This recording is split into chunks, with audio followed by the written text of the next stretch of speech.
기도드리겠습니다. 영원 무궁토록 찬양과 영광과 존귀를 받으시기에 합당하신 하나님, 그 크신 은혜와 사랑을 감사드립니다. 또한 어둠이 가득한 이 세상에 오셔서 저희들을 빛의 자녀로 삼아주시고 진리이신 하나님과의 관계를 회복시키므로 천국 백성의 권세를 누리게 하시니 진심으로 감사를 드립니다. 이 시간 영과 진리로 예배드리오니 주님 홀로 영광받아 주옵소서. 사랑이 많으신 하나님 아버지, 한 해가 얼마 남지 않은 이날 뒤돌아본 지난날은 주님의 발자취를 따라 묵묵히 걸어가지 못한 시간들이 많았고 행동하고 말한 많은 것들이 진리에 근거하지 못했던 많은 순간들이 있었음을 고백합니다. 이 시간 다시 주님께 돌아서게 하옵소서. 복음과 하나님 나라를 향한 애절함과 간절함이 저희들에게 있게 하옵소서. 진심으로 주님을 찾는 저희들 되게 하옵시고 주님이 허락하신 하루하루가 나만을 위한 삶이 아니라 하나님의 자비와 공의를 나타내는 믿음의 증거가 되는 삶이 되게 하여 주옵소서. 하나님이 허락하신 샬롬의 땅에서 샬롬 없는 불안하고 두려운 삶을 살았던 저 이스라엘 백성들처럼 오늘 예수를 믿는 우리가 너무나 혼란스러운 이 세상에 물들어가면서 평화의 하나님을 주인을 섬기면서도 평화가 없는 불안하고 두려운 삶을 살아가고 있는 우리의 모습들을 돌이켜봅니다. 중심도 없고 기준도 없는 그때그때마다 하나님을 이용하는 것 같은 우리의 삶. 그러나 이 시간 우리 인생의 왕은 오직 하나님 한 분밖에 없음을 고백합니다. 그분이 내 삶의 기준이 되고 중심이 될 때 잃어버렸던 삶의 중심이 되찾아질 때 하나님의 샬롬이 회복되는 줄로 믿사오니 우리와 우리 자녀들, 우리 가정과 우리 교회와 한국 교회에 이런 놀라운 역사가 일어나도록 우리부터 회개의 자리로 나아가길 원합니다. 주님의 긍휼하심으로 저희를 붙들어 주옵소서. 사랑의 하나님, 우리에게 주신 그 고마운 선물, 구원과 사랑과 주님의 긍휼의 그 감격을 한 생명이라도 소중히 여기시는 주님의 가르침을 따라 나도 누군가에게 주님의 그 구원의 기쁨을 흘러보낼 수 있는 신실한 믿음을 허락하여 주옵소서. 부족한 저희들이오나 주님의 능력을 덧입어 그 일을 능히 감당하게 하시며 이로 인해 이 사회와 모든 믿음의 백성들이 서로가 서로를 불쌍히 여기며 서로가 서로를 용납하며 서로가 서로를 그렇게 이해해 주며 하나 되어가는 그런 사회, 공동체, 그런 가정이 되도록 인도하여 주시옵소서.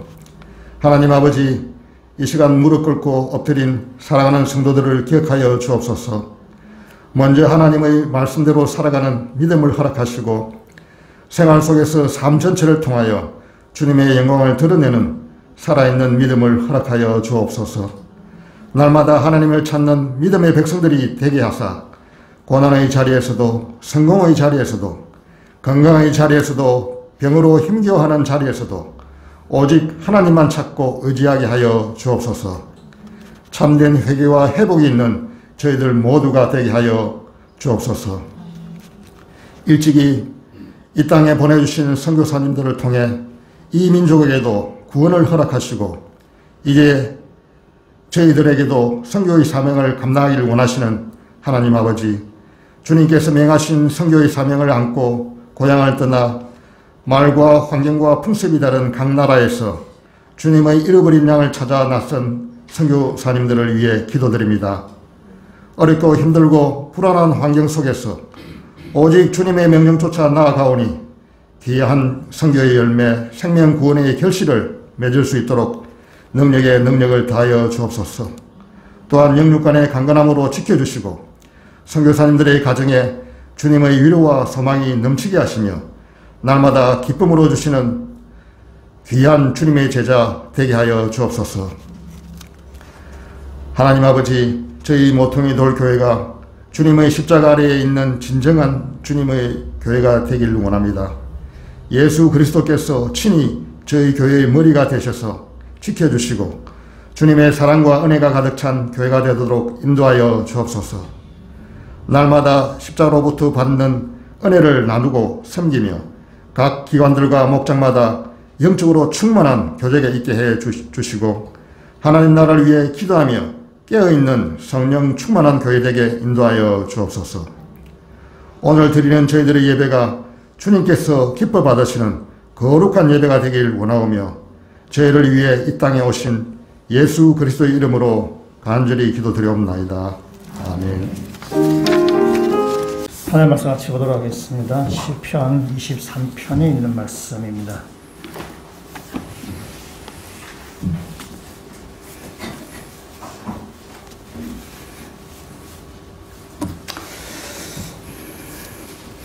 시편 23편 1절에서부터 제가 읽고 마지막 절은 같이 읽도록 하겠습니다. 여호와는 나의 목자시니 내게 부족함이 없으리로다. 그가 나를 푸른 풀밭에 누이시며 쉴 만한 물가로 인도하시는도다. 내 영혼을 소생시키시고 자기 이름을 위하여 의의 길로 인도하시는도다. 내가 사망의 음침한 골짜기로 다닐지라도 해를 두려워하지 않을 것은 주께서 나와 함께 하심이라. 주의 지팡이와 막대기가 나를 안위하시나이다. 주께서 내 원수의 목전에서 내게 상을 차려주시고 기름을 내 머리에 부으셨으니 내 잔이 넘치나이다. 내 평생의 선하심과 인자하심이 반드시 나를 따르리니 내가 여호와의 집에 영원히 살리로다. 아멘. 성경을 암송을 한 구절 할 텐데요. 잘 하실지 모르겠어요. 성경이 시편에 펴져 있었기 때문에 잘 하실지 모르겠어요. 아무튼 잘 하도록 하겠습니다. 요한복음 20장 30절에서 31절 말씀, 예수께서 제자들 앞에서 이 책에 기록되지 아니한 다른 표적도 많이 행하셨으나 오직 이것을 기록함은 너희로 예수를 하나님의 아들 그리스도이심을 믿게 하려 함이요 또 너희로 믿고 그 이름을 힘입어 생명을 얻게 하려 함이니라. 요한복음 20장 30절에서 31절 말씀. 아멘. 내가 이러려고 암송했나라는 자괴감이 이제 확 드네. 여러분이 그동안 우리가 한 구절씩 암송을 하셨는데요. 한 구절씩 암송하는 것은 그럴 것은 내가 안 한다. 한 구절 정도 암송하는 것 같고 뭐 그래 성이 안 차는 것 같아. 그렇게 그러신 것 같아서 이번 아예 한 장을 통째로 이제 암송을 하려고 그랬습니다. 헐.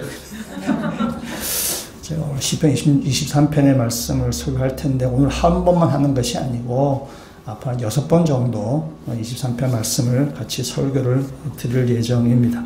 그래서 그동안 시편 23편 말씀을 암송하시면 좋겠습니다.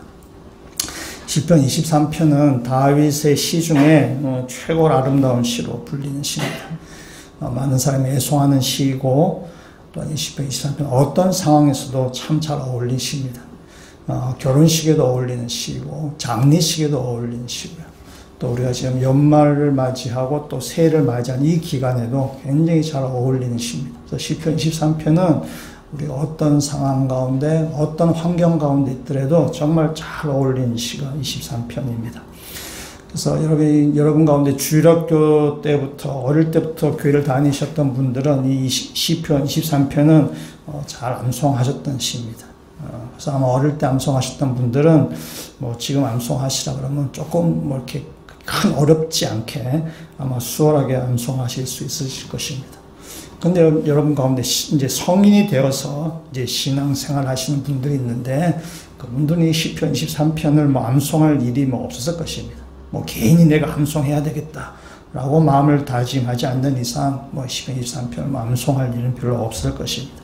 그래서 이번 기회에 우리 어릴 때 암송하셨던 분들은 다시 그 기회를 우리가 떠올려서 암송을 해보시고 또 아직 암송을 못하셨던 우리 이제 성인이 돼서 예수 믿으신 분들은 이번 기회에 20편, 23편을 암송을 하셨으면 좋겠습니다. 다음 주까지는 제가 봐드리고 이제 새해 첫째 주부터는 우리 모든 성도가 다 암송을 하시면 좋겠습니다. 아멘이신가요? 아멘. 예, 뭐 암송 못하겠다. 그럼 못할 때 어떻게 하겠어요? 그럼 여러분 안 하겠다는데 제가 어떻게 하겠어요? 평양 감사도 자기 시 못하는 건데 뭐 어떻게 할 수 없죠. 저는 여러분에게 신앙생활을 잘 할 수 있도록 권면하고 도움의 길을 제시하는 것이고 선택은 여러분의 몫입니다. 여러분이 하든 안 하든 그 여러분의 몫이고요.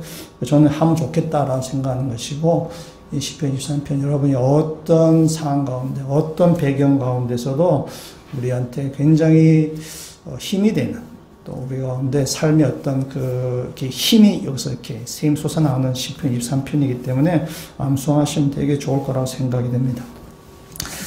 요한복음 설교를 여러분이 듣고 또 요한복음의 말씀 읽으시면서 예수님이 어떤 분이시라는 생각이 드셨습니까? 요한복음 아까 우리가 암송했던 것처럼 요한복음의 목적은 예수를 하나님의 아들 그리스도이심을 믿게 하는 거죠. 그러니까 예수가 메시아라는 사실을 믿게 하려는 것이 요한복음의 목적이죠. 요한을 복음 기록한 목적입니다. 또한 요한복음에서 중요한 신앙 고백은 도마의 고백입니다. 도마가 예수를 나의 주님이시오 나의 하나님이시다 라고 얘기하죠. 그것이 다 예수님을 잘 드러내는 이야기이기도 합니다.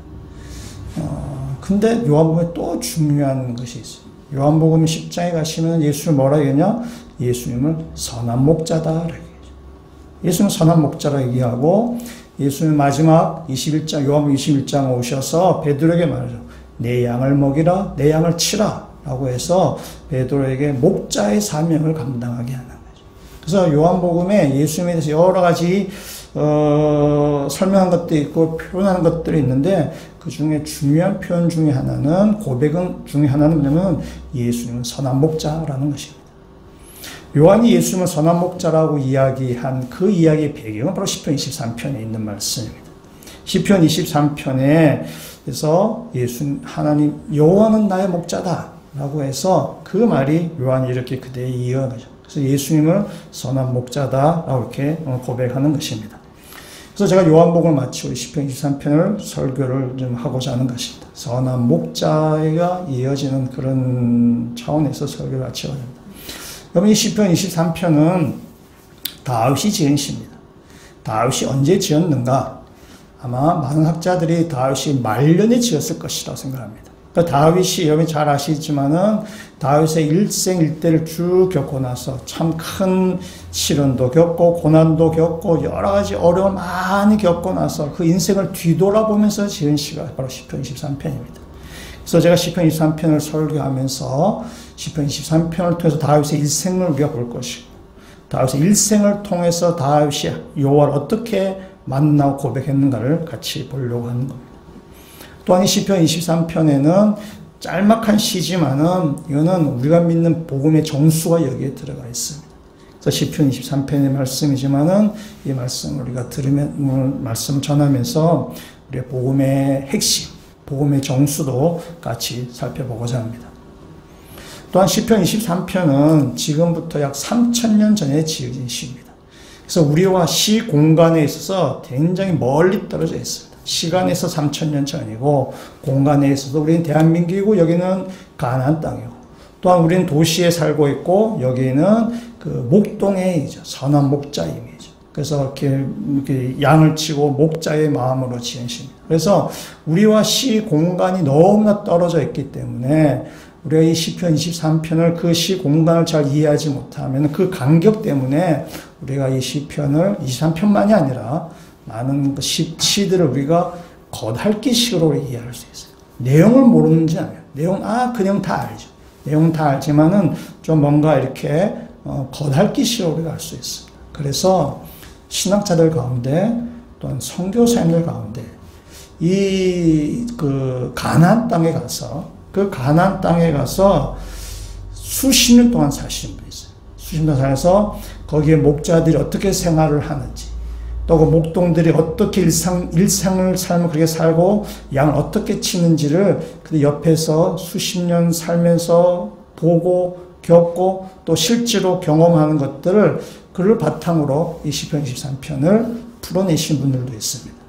그래서 오늘 이 시편 23편을 말씀하면서 우리가 시 공간에 있어서 많이 떨어져 있지만은 그 많은 우리 신학자들과 선교사님들의 그들의 경험을 바탕으로 해서 그들이 그 이야기들을 통해서 시편 23편에 나오는 이 목자, 그 양, 그 상황들을 우리가 조금 더 잘 이해할 수 있도록 아주 시편 말씀을 보고자 합니다. 그래서 시편 23편 우리가 같이 말씀을 들을 텐데 암송을 잘 하셔서 여러분의 인생 가운데 여호와 하나님을 목자로 삼고 가시는 그런 믿음의 성도가 다 되시기를 주의 이름으로 축원합니다. 1절 말씀을 한번 같이 한번 읽어보도록 하겠습니다. 여호와는 나의 목자시니 내게 부족함이 없으리로다. 아멘. 굉장히 아름다운 말씀이에요. 굉장히 우리가 힘이 솟아나게 하는 말씀입니다. 이 1절이 23편 전체라고 이야기해도 틀린 마련입니다. 1절이 23편 전체를 담고 있습니다. 그래서 23편은 지금 시편 23편은 하나님이 누구이신지를 보여주는지 하나님 대체 누구인가? 그리고 그래서 23편 첫 단어가 바로 여호와로 시작하고 있어요. 이 여호와라는 단어가 굉장히 중요합니다. 그래서 여호와는 누구이신가? 라부터 지금 이 시는 시작하고 있습니다.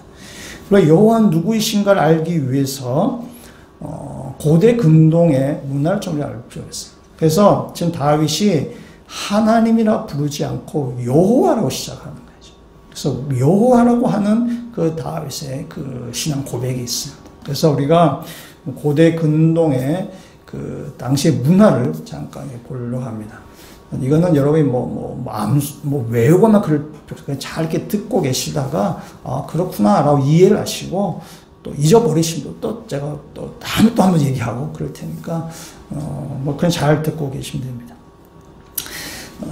고대 근동 아시아죠. 우리가 그 팔레스타인 지금 고대 근동 아시아라고 얘기하는데, 그 고대 근동 아시아 지역, 특히 가나안 지역에 있는 사람들의 그들의 신관은 다 신론이었어요. 여러 신이 있다는 것입니다. 그래서 여러 신이 있는데 그 신들은 결혼도 하고 그다음에 또 아이도 낳고 또 늙고 그래 생각했어요. 어떤 면에서 고대 근동만이 아니라 그리스 로마도 마찬가지고 우리나라도 마찬가지고 일본도 마찬가지고 아마 전 세계에 많은 전 세계에 거의 다 신론입니다. 여러 신이 있는 거죠. 그래서 이 고대 근동에서 놓고 본다면은 그 여러 신들 가운데 가장 대표적인 신이 누군가 엘이라는 신입니다. 엘이라는 거죠. 그래서 이 엘은 가나안에 있는 여러 신들 가운데 우두머리 신이고 이 세상을 창조했다고 생각합니다. 그래서 성경에서 엘이 나옵니다. 엘이 나오는데 그래서 성경에서 여호와라는 말이 출애굽기 가서 나오는데 출애굽기 전에 엘이 성경에 나오고 있습니다. 물론 출애굽기 이후에도 엘 나옵니다. 아까 우리 찬양할 때 임마누엘 또 하나 나왔었는데 임마누엘 또 뭐죠? 엘 또 하나 나왔었는데 이스라엘 그 다 엘이 그겁니다. 그래서 엘이라는 것이 바로 그 고대 근동 아시아 여러 신들 가운데 아주 대표적인 신이 바로 엘입니다. 그래서 이 엘은 거의 보통 명사화처럼 쓰이는 거예요. 그래서 거기 있는 모든 사람들이 엘이라고 생각하는 거죠. 우리나라에도 있죠. 우리나라에도 우리가 하나님을 믿지만은 우리나라에 옛날부터 하느님, 하늘님, 이런 것이 됐어요. 우리 애국가에도 누가 보호하죠? 하느님인가요? 하느님. 누구라고요? 저희 초등학교 때 우리 그때 선생님이 그 애국가에 나오는 이것이 하느님이냐 하나님이냐고 토론시킨 적이 있어요. 우리 아이들 토론시킨 적이 있는데 저는 그때 교회를 다니니까 하나님이 맞겠지라고 생각하는 그런 건데 토론의 결론 어떻게는지 이제 기억이 없습니다. 그다음 옛날에 그런 토론시킨 적이 있습니다. 그런 것처럼 우리가 기독교가 이 땅에 들어오기 전에도 사람들은 하느님이라고 생각하는 어떤 존재가 있었어요. 하느님 이런 그것이 기독교에서 말하는 하나님이 아니라 치더라도 사람들은 하느님 이런 존재를 그런 생각하고 있었습니다. 그러니까 엘이 바로 그런 것입니다. 엘이라는 것이 고대 근동에서 거의 보통 명사처럼 쓰이는 거죠. 어떤 이 세상의 신 중에 가장 대표적인 신. 그래서 성경에서 그 엘을 그대로 이렇게 차용해 오는 거죠. 차용해서 엘이라고 이렇게 쓰게 됩니다. 그래서 성경의 몇 군데 한 구절을 보면은 창세기 17장 1절에 있는 말씀을 보시면은 이렇게 되어 있어요. 아브라함이 99세 때 여호와께서 아브라함에게 나타나서 그에게 이르시되 나는 전능한 하나님이라 너는 내 앞에서 행하여 완전하라. 그래서 하나님께서 아브라함에 나타나셔서 말씀해 나는 전능한 하나님이다. 여기에 전능한 하나님이 엘샤다이라는 뜻이에요. 바로 엘이라고 해요. 14장 18절 말씀에도 살레망 멜기세덱이 떡과 포도주를 가지고 나왔으니 그는 지극히 높으신 하나님의 제사장이었더라. 그 아브라함이 지금 그 롯을 납치해갔던 사람을 이렇게 그것에 탈취해 와서 할 때에 그 살레망 멜기세덱을 만납니다. 그때 말이죠. 그는 멜기세덱을 얘기죠. 그는 지극히 높으신 하나님의 제사. 이게 지극히 높으신 엘리온이라죠. 이게 엘이란다. 21장 33절에도 아브라함 부엘세바에 에셀을 낳음으로 신고 거기서 영원하신 여호와 이름을 불렀으며 라고 되어 있어요. 이 구절이 우리 옛날 개혁 성경에는 이렇게 되어 있어요. 개혁 성경은 뒷부분에 거기서 영생하시는 하나님이 여호와 이름을 불렀으며 그래서 영생하신 하나님을 엘 올람이래요. 그래서 여기서 엘이라는 단어를 써요. 그래서 엘이라는 단어가 성경에 나오는 다 하나님을 나타내는 단어인데 고대 근동 그 사람들 사이에 엘이라는 것이 가나안의 많은 신들 가운데 대표적인 신을 엘이라고 이야기하고 성경은 그걸 그냥 차용해 와서 얘기하죠. 그래서 뭐 그렇다 그래가지고 여호와 하나님이 가나안의 여러 신들 가운데 대표적인 신이라고 말하는 것은 아닙니다. 단지 그 사람들의 이해를 돕기 위해서 그 엘이라는 단어를 성경은 지금 사용하고 있습니다. 그래서 우리가 엘이 되게 많이 나옵니다. 성경에 보면 베델도 마찬가지고요. 다니엘, 그다음에 요새 우리가 묵상하는 요엘 다 그다 하나님을 나타내는 단어입니다. 근데 그 엘이라는 단어가 고대 근동에서 사람들이 그들의 최고 신을 섬겼던 그 이름이 바로 엘이라는 단어입니다. 근데 고대 근동 신 중에서 가장 실제적인 권한을 가진 신은 누구가? 바알입니다. 바알. 바알은 성경에도 많이 나오죠. 그래서 바알의 뜻은 남편, 주인 이런 뜻을 가지고 있습니다. 바알은 바람과 비, 폭풍과 물, 이게 번개, 그런 걸 주관하는 그런 신입니다. 그래서 이 바알은 풍요와 번영을 가져다 주는 신입니다. 그래서 가나안 사람들이 이렇게 생각했어요. 바알이 모든 실권을 쥐고 있고 권력이 그에게 있고 그리고 바알이 인간에게 풍요와 번영을 준다고 생각했습니다. 농사를 풍요롭게 하고 그다음에 건강을 가져다 주고 자식들을 잘 낳게 하고 그 자식들이 성공하는 것들은 다 바알이 주관한다라고 그들은 생각했습니다. 그래서 가나안 때의 주신은 엘이죠. 근데 엘이 요즘 치면 대통령, 왕 이라고 얘기할 수 있다면은 바알은 실권을 가지고 있는 수상, 총리 이 정도라고 생각하게 하시면 됩니다. 그래서 주신은 엘이지만은 실권을 가지고 있는 것은 바알입니다. 바알인데 이 바알이 경쟁자가 있어요. 경쟁자인데 모트라는 신입니다. 이 모트는 죽음의 신입니다. 그래서 죽음, 그다음에 흉작, 이런 신이 바로 이 모트라는 신입니다. 그래서 이 죽음과 사망과 음부의 권세를 가지고 있는 신이 모트. 파괴자이고 뭔가 이렇게 파멸을 가져오는 그런 신입니다. 이 바알은 그래서 이 모트와 싸워서 이겨야만 실권을 가지게 되는 거죠. 왜냐하면 이 사망과 죽음과 파멸의 신이기 때문에 이것을 이겨야만 인간 사회에 풍요도 가져다 주고 이렇게 번영도 가져다 주고 세상을 풍요롭게 할 것이죠. 이 모트를 이겨야 되는 것이죠. 근데 이 바알과 모트가 싸워서 바알이 그냥 패배를 해버렸어요. 패배를 해서 바알은 그 보좌에서 쫓겨나고 그래서 이제 백수가 되어버렸어요. 백수가 되어버렸는데 그 바알의 자매인 아나트라는 여신이 나타나서 이 모트를 죽이고 바알을 이렇게 부활하게 한 것입니다.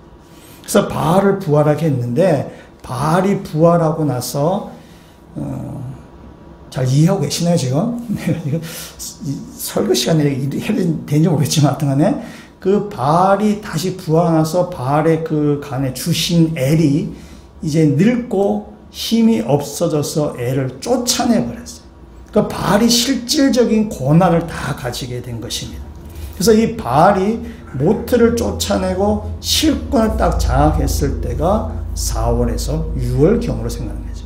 모트가 죽고 바알이 부활한 그때가 4월에서 6월이죠. 여러분 4월에서 6월이 어떤 건지 아시겠죠? 왜냐하면 죽음, 사망, 파멸의 신이 죽고 바알, 풍요로운 신이 이겼기 때문에 그때는 가나안 지역이 밀과 보리가 있고 꽃이 피는 계절인 거죠. 그때 이제 여러 가지 이제 풍성한 잔치가 벌어지는 거죠. 농사가 이제 한 해 중에 첫 번째 곡식과 그걸 얻는 계절이 바로 4월에서 6월입니다. 바알이 부활했다고 생각하는 거죠. 여러분, 이스라엘 백성의 4월에서 6월에는 무슨 절기가 있나요? 6월절이 있어요. 6월절, 무교절, 초실절이 있어요. 초실절은 뭐냐면은 말 그대로 첫 번째 과실이죠. 그래서 한 해 중에 제일 첫 번째 난 과실을 하나님께 드리는 절기가 6월절, 무교절, 초실절입니다.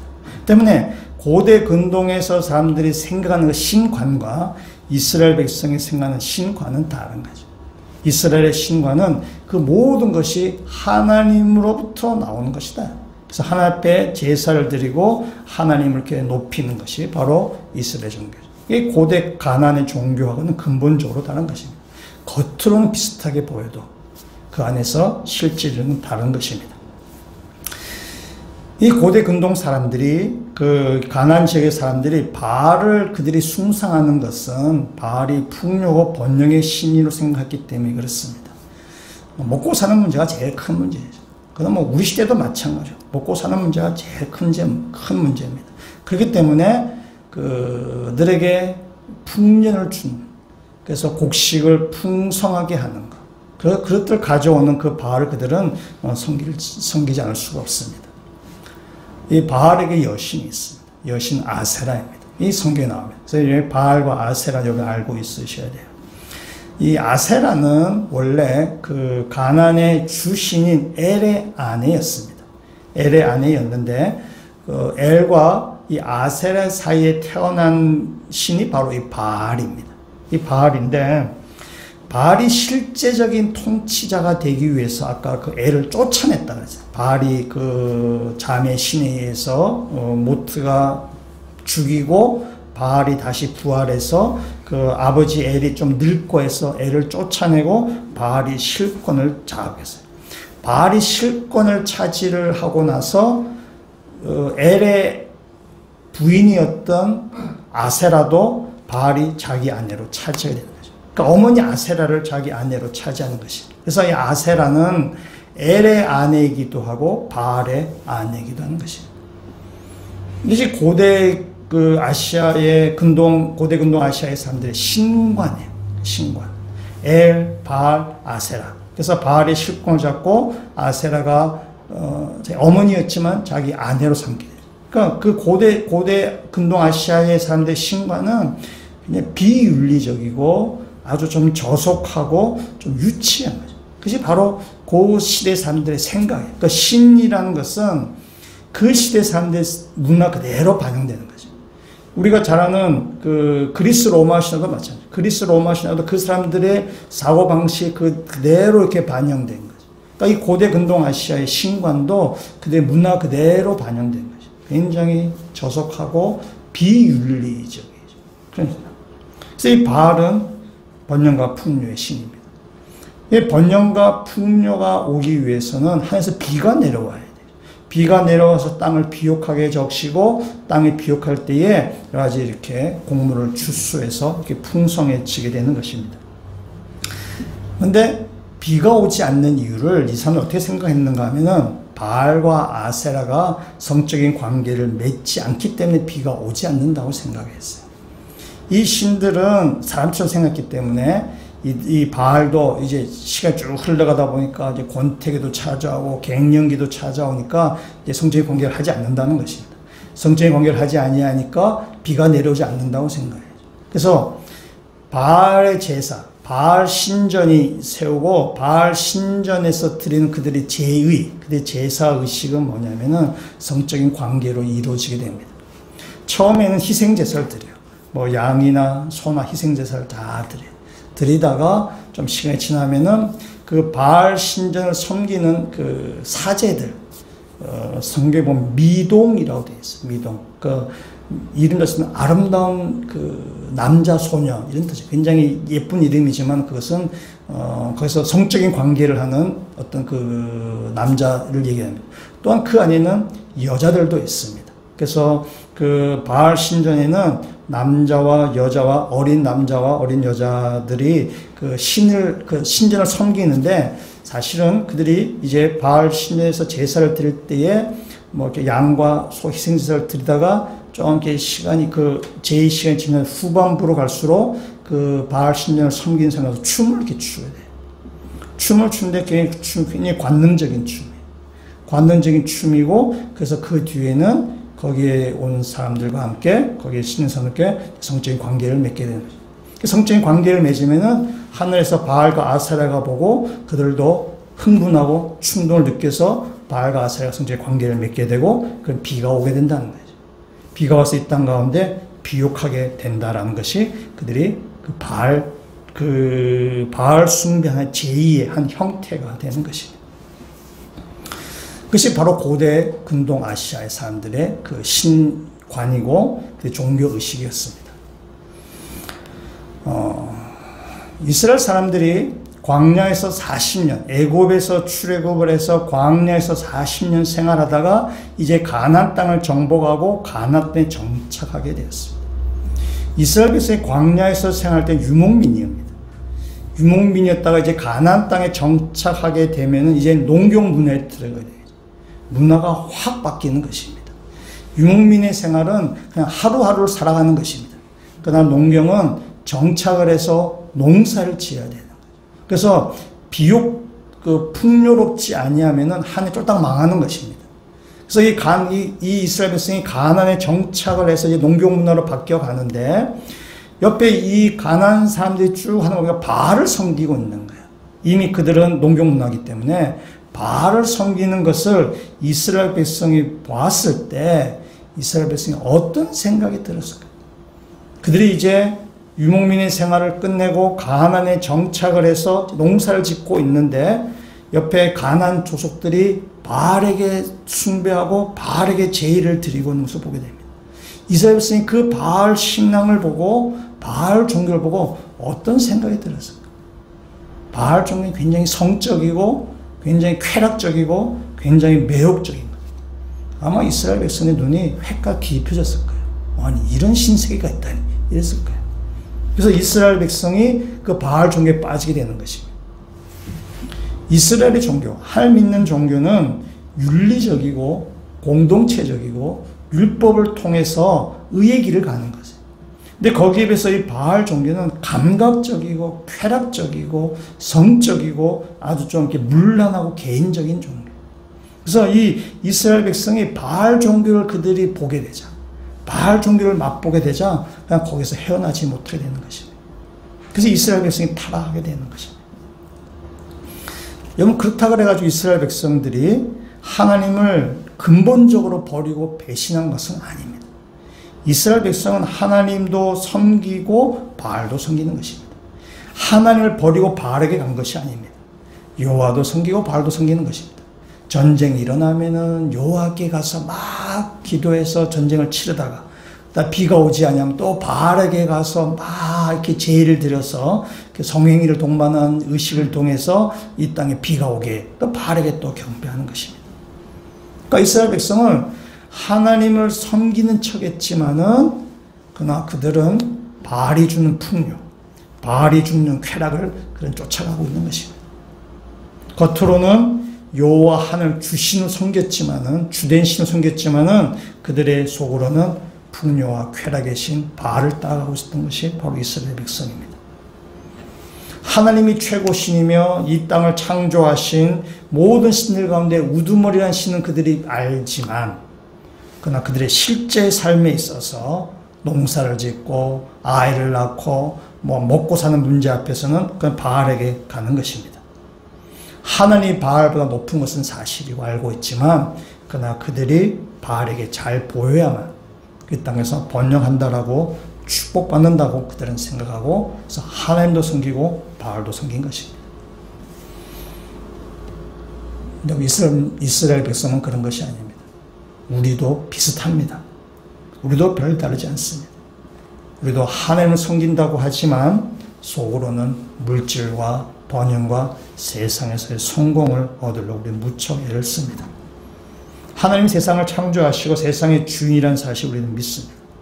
그런데 실상은 물질적인 번영과 물질적인 성공과 번영과 풍요가 주는 바알을 우리는 숭배하고 있다는 사실입니다. 하나님은 홀뿐인 신입니다. 바지사장입니다. 하나님 믿는다고 하지만은 실제적인 문제, 나의 실제적인 문제 앞에서는 하나님께 가지 않냐고 바알에게 가는 거죠. 세상의 풍요와 번영의 신을 쫓아가는 것입니다. 그래서 세상에서 내가 잘되고 번영하고 성공을 할 수 있는 길이 있다면은 우리는 언제든지 하나님을 무시해버리는 거죠. 하나님을 찾아가지 않냐고 세상의 물질과 번영을 쫓아가는 것입니다. 그것이 바로 우리들의 모습이죠. 이스라엘 백성의 모습과 결코 다르지 않습니다. 나의 쾌락과 유익을 위해서라면은 하나님은 잠깐 눈 감아 버리는 것이 바로 우리들의 신앙의 모습입니다. 이스라엘 백성이 그런 거죠. 하나님 믿는다고 하지만은 그들은 바알을 쫓아가는 사람들이었어요. 그런 상황 가운데서 다윗은 하나님을 여호와라고 지금 고백하고 있는 것입니다. 이스라엘 모든 사람이 바알을 따라가지만은 다윗은 여호와 하나님을 지금 따라가고 있는 것입니다. 여호와는 가나안의 잡신들과는 다릅니다. 여신과 결혼해서 아이를 낳고 나이가 들고 뭐 쫓겨나 그런 신이 아닙니다. 여호와 하나님. 여호와란 말은 여호와라고 고백하는 것은 여호와란 뜻은 스스로 존재한다는 뜻이에요. 영존하시다는 뜻입니다. 여러분 나중에 출애굽기 말씀을 한번 보시면 되겠는데 지금 시간 관계상 좀 시간 없어서 제가 넘어가겠습니다. 출애굽기 말씀 보시면은 모세가 하나님을 만났을 때 하나님께서 모세를 이스라엘 백성을 여기서 구원해내라고 할 때에 그때 출애굽기 6장에 가시면은 하나님께서 모세에게 나타나서 이야기를 하십니다. 3장에서 나는 스스로 있는 자라 얘기하고 6장에 가서 하나님께서 모세에게 내가 지금까지는 너희 가운데 여호와라는 이름을 말하지 않았다. 그러나 이제부터는 내가 여호와로 내가 너희한테 나타난다라고 말씀하죠. 그러니까 출애굽기 3장과 6장에 오셔서 하나님은 비로소 자신의 이름이 여호와라고 이야기하는 것이죠. 여호와란 뜻은 출애굽기 3장에 나오는 것처럼 영어로 하면 I am who I am. 우리나라 말이 훨씬 번역을 잘했습니다. 나는 스스로 있는 자니라. 그것이 바로 여호와란 이름의 뜻이에요. 그러니까 스스로 있는 자, 누구의 도움을 받지 않냐고 내가 스스로 존재하고 영원히 존재하는 자, 그 하나님이에요. 그 스스로 존재하는 자이기 때문에 다른 것들도 만들어내는 거죠. 그래서 하나님께서는 천지를 창조하시고 이 해와 달과 별들을 창조하시고 온 우주 만물을 창조하시는 것입니다. 여러분 창세기 1장에 보시면 하나님께서 천지를 창조하셨다는 말이죠. 첫째 날, 둘째 날 쫙 나오죠. 그는 여러분 그 본문을 이해하시려면은 우리는 지금 현대 과학으로 자꾸 그 본문을 보려고 하시는데요. 그 본문이 쓰여졌을 때 당시에는 그 출애굽해서 이제 가나안에 들어간 이스라엘 백성을 상대로 모세가 쓴 것입니다. 근데 과학이 발달되지 않은 상태예요. 뭐 진화론이 창조론 그걸 따지고자 하는 본문이 아닙니다. 그것은 세상은 뭐 과학은 뭐 진화가 됐는데 아니야 하나님 천지를 창조하셔서 그 얘기를 하고자 하는 본문이 아니에요. 거기서 하고자 하는 이야기는 뭐냐면 이스라엘 백성이 출애굽을 해서 이제 가나안에 들어가죠. 첫째 날, 둘째 날 해와 달과 별과 뭐 이렇게 바다의 고기와 육지에 뭐 쭉 있어요. 그게 다 뭐냐면 그때 당시 고대 근동 사람들이 섬겼던 신의 이름들입니다. 너희들이 섬긴 이 신 하나님이 창조한 피조물에 불과해라는 거죠. 너희들 애굽에서 봤던 이것들이 다 하나님의 피조물에 불과해. 너희 앞으로 가나안 땅에 들어갈 텐데 가나안 땅에 들어가서 가나안 사람 여러 신들을 섬길 텐데 그 신 역시 하나님 만든 피조물에 불과하다는 거예요. 오직 하나님이 창조주시라는 거죠. 하나님은 스스로 존재하는 분이어서 세상의 모든 것을 해와 달과 별과 바다와 육지와 땅에 있는 모든 것을 만드신 분. 그분만이 창조주이시고 그분만이 유일한 주인이시라는 사실. 그걸 드러내는 부분이 창세기 1장이에요. 여러분 자꾸 그걸 창조론과 진화론을 비교하면 그건 넌센스한 거죠. 원래 저자가 그걸 말하고자 하는 것이 아닌데 현대적인 자꾸 안경 끼고 보려니까 그게 자꾸 안 맞아 버리는 거죠. 창세기 1장에 나온 것은 하나님이 세상의 창조주이시다. 너희들이 섬기는 그 모든 신들은 그건 다 하나님의 피조물에 불과하다라고 이야기하는 거예요. 그래서 여호와의 하나님의 이름을 여호와라고 하는 거죠. 출애굽기 6장에서. 내가 이제 너에게 내가 모세가 말해요. 내가 지금까지 여호와라 말하지 않았지만 내가 이제부터 내가 너의 여호와로 내가 내 이름을 말한다라고 얘기하는 것입니다. 그래서 다윗이 20편 23편에서 여호와라고 지금 이야기하는 거죠. 이 세상을 지으신 창조주 하나님이 그 여호와가 나의 목자라고 지금 부르는 것입니다. 세상의 주인이신 세상을 창조하신 그 창조주가 나의 목자가 되신다고 지금 다윗이 얘기하는 것입니다. 여러분 하나님을 목자라고 이야기하는 것은 이는 불경죄에 해당할 수 있습니다. 목자는 당시에 굉장히 좋은 직업이 아닙니다. 사람들이 존경받는 그런 직업이 아닙니다. 신분 높은 사람이 아닙니다. 굉장히 하층에 속하는 직업이 바로 목자입니다. 그래서 하나님을 목자로 부르는 것은 어떤 면에서는 신성 모독에 해당하는 것일 수 있어요. 그러나 다윗은 여호와는 나의 목자라고 이야기합니다. 이스라엘 백성이 지금 우상 숭배에 빠졌어요. 바알 숭배에 빠져서 바알이 번영과 풍요를 가져오고 바알을 숭배하면 내 인생에 있어서 이렇게 성공하고 번영을 누린다고 할 때에 다윗은 아니야.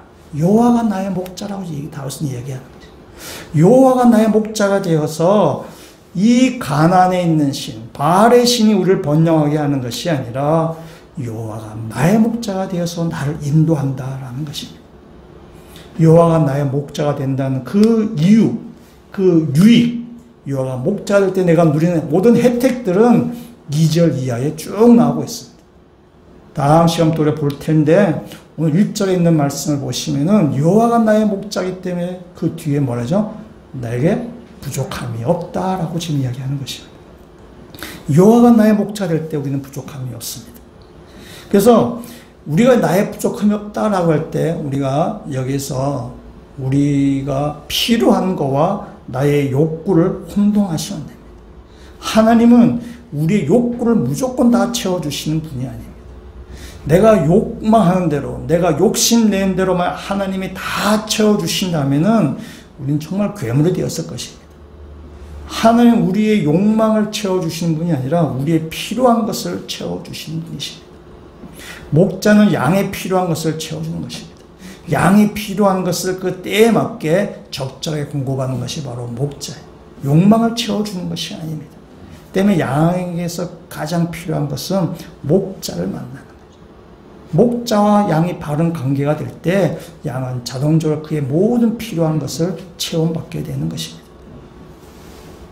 이스라엘 백성들이 그들의 필요, 욕망을 얻기 위해서 바알을 쫓아가고 바알을 따라갈 때 다윗은 여호와는 나의 목자다라고 지금 고백하고 여호와는 나의 목자라고 지금 노래하는 것입니다. 다윗이 한평생에 걸쳐서 나온 바울의 신앙 고백입니다.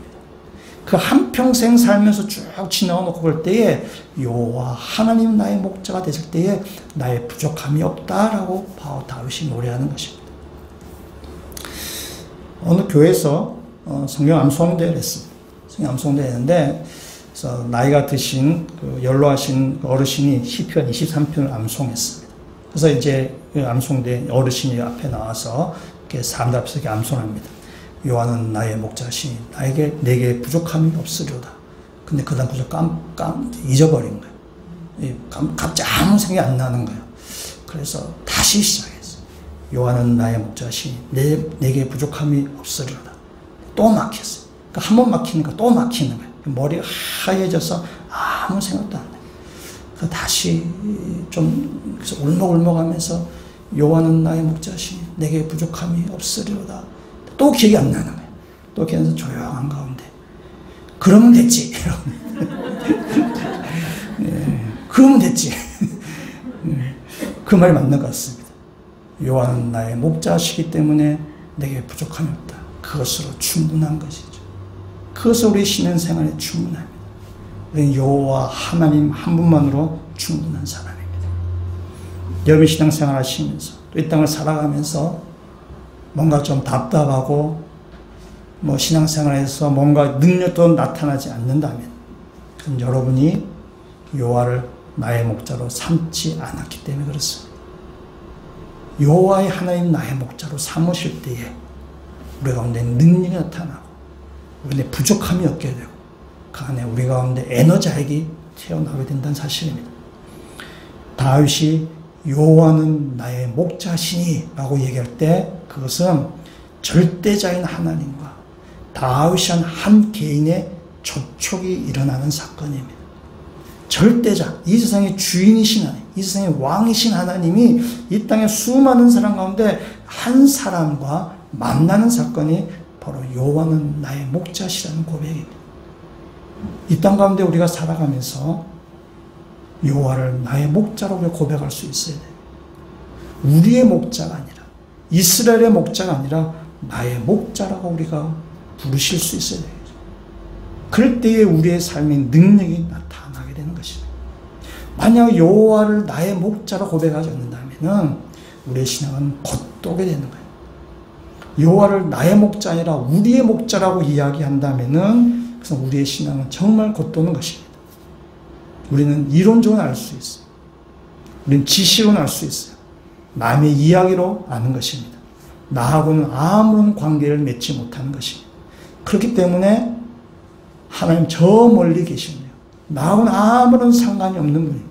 그렇기 때문에 신앙생활에도 답답하고 뭔가 공허하고 이것에 대해서 굉장히 힘들어지게 되는 거죠. 여러분 그 공허하고 답답하고 힘든 이 세상에서 탈피하고 싶으시다면 여호와 하나님을 인격적으로 만나셔야 됩니다.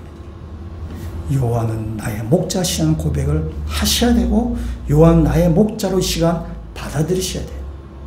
여호와 하나님을 나의 하나님으로 나의 목자로 받아들이실 때에 그때 절대자 하나님과 내가 만나는 사건이 발생하는 거죠. 그 세상의 왕이신 하나님, 세상의 창조주신 하나님이 내 삶 가운데 간섭하게 들어오신다는 사실. 그래서 여호와 하나님을 나의 목자로 고백하시는 그 모든 믿음의 성도가 되시기를 주의 이름으로 축원합니다. 때문에 신앙은 추상적인 것이 아닙니다. 신앙은 우리 삶의 이론이나 지식이 아닙니다. 신앙은 하나님과 만나는 사건입니다. 여호와 하나님 나의 목자가 되시는 거죠. 그래서 예수님도 이렇게 말씀하시고 예수님 산상설교 가운데 마태복음 6장의 31절의 말씀에 이렇게 얘기하고 같이 한번 읽어보도록 하겠습니다. 그러므로 염려하여 이르기를 무엇을 먹을까 무엇을 마실까 무엇을 입을까 하지 말라. 아멘. 그래서 염려한다는 말은 마음이 나인다는 뜻입니다. 마음이 양다리 걸친다는 것입니다. 하나님도 섬기고 바알도 섬긴다는 것입니다. 하나님도 섬기면서 세상의 물질을 쫓아간다는 것입니다. 하나님도 와서 예배도 드리지만은 여전히 삶에 있어서는 세상의 물질을 쫓아가는 거예요. 염려한다는 말로 그거죠. 그렇기 때문에 염려가 되는 거죠. 이렇게 할까 저렇게 할까. 여러분 태도를 분명히 하셔야 돼요.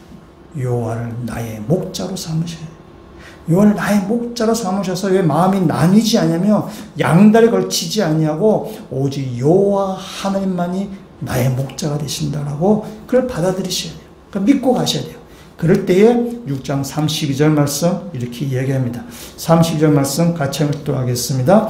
이는 다 이방인들이 구하는 것이라 너희 하늘 아버지께서 이 모든 것이 너에게 있어야 할 줄을 아시느니라. 아멘.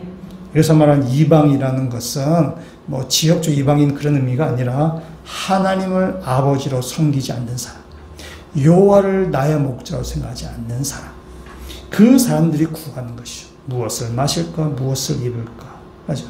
그러나 여호와를 나의 목자로 섬기는 사람은 하나님께서 우리의 필요를 채워주시기 때문에 내가 부족함이 없다라는 고백을 우리가 할 수 있게 되는 것입니다. 여러분 여호와 하나님을 나의 목자로 고백하시고 여호와 하나님 한 분만으로 만족하며 살기를 결단 나가실 때 여러분의 삶을 하나님께서 충분하게 채워주실 것입니다. 오늘 1절 말씀을 다시 한번 같이 한번 읽어보도록 하겠습니다. 여호와는 나의 목자시니 내게 부족함이 없으리로다. 아멘. 여기에 1인칭 나에다가 여러분 이름을 넣어서 우리 한번 같이 다시 한번 읽어보도록 하겠습니다. 여호와는 목자시니, 아니 1인칭이 두 번 나와요. 두 번. 앞에만 나오게 뒤에도 나와요. 그죠? 나의 목자신. 다시 한번 우리 자기 이름을 넣어서 1인칭에 다시 한번 같이 읽도록 하겠습니다. 여호와는 원철이의 목자시니 원철이에게 부족함이 없으리로다. 아멘. 아멘이신가요? 아멘이세요. 믿는 자에게 하나님께서 목자가 되셔서 부족함이 없게 하실 것입니다.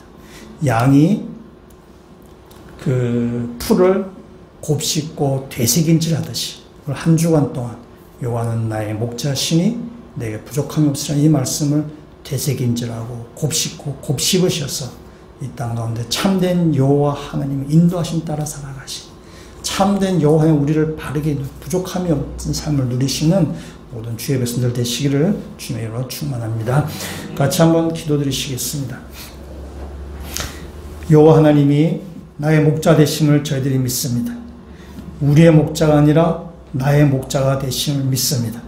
하나님 외에 다른 것이 나의 목자가 되지 않게 하여 주시옵소서. 세상의 성공이나 물질의 풍요로움이나 이 땅에서의 번영이 목자가 되지 않게 하여 주시고 여호와가 나의 목자가 되셔서 나를 부족하지 않게 인도해 주실 줄 믿고 그 여호와 하나님을 쫓아가는 모든 주의 백성들 되게 하여 주시옵소서. 예수 그리스도 이름으로 기도합니다. 아멘.